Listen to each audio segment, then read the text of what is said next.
Hello guys, good morning! So ito po yung ganap po kahapon. Itinerary ko ng umaga, napipila, kukuha ako ng wristband dahil manunood ako ng Caraga Games 2026. Ang host kasi is ang Surigao City and Surigao del Norte. Kaya maaga pa lang, maaga pa ba yung alas 10? Ayan, nakapila na ako dito guys. Pagpunta ko doon, kala ko hindi pa mahaba yung pila. Wow, ang dami ng pila. Ang haba ng pila. Dalawa pala yung pilahan niya. Doon sa kabila, sa may auto shoes, banda. Second entrance. Ang first entrance dito sa may Lovely Pasalubong. So, doon ako pumila. Kaya, ayan, medyo mahaba na guys. Buti nakadala ako ng umbrella. Kasi sabi ng anak ko, magdala ka ng payong ba dahil mainit. So, pumunta na nga ako para kumuha ng wristband lang muna. Pero ang dami nang nakapila guys. Then ako yung pinakahuli ng pagdating ko ng mga 10:30. Naku, mga ilang minuto paglingon ko sa likod. Wow, ang haba na ng pila.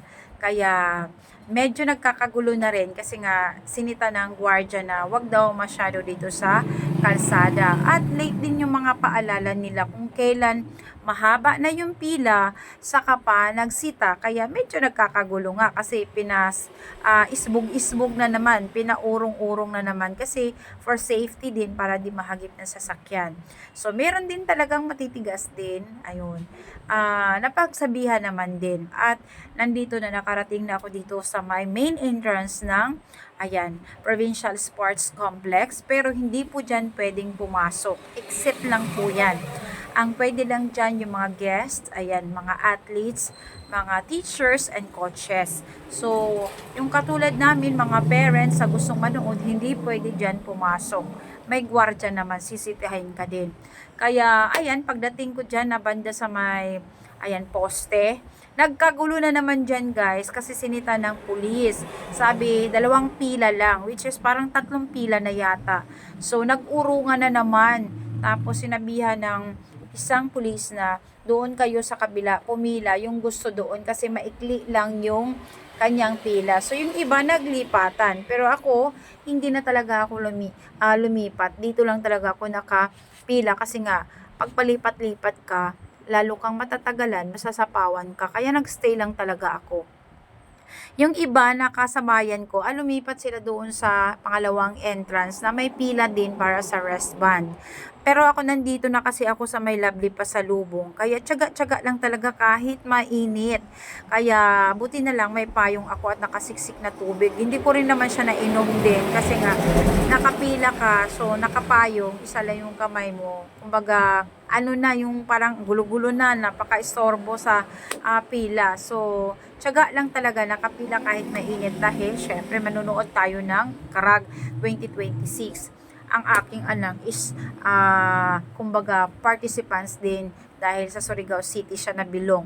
May saludo sila. Yun talagang inaantay ko. Syempre, proud mommy din kapag nakapanood ng mga ganyang events. Once a year lang talaga. At hindi ako pwedeng mahuli dahil every year talaga ako kahit saang lugar pumupunta ako dahil sinasamahan ko yung anak ko.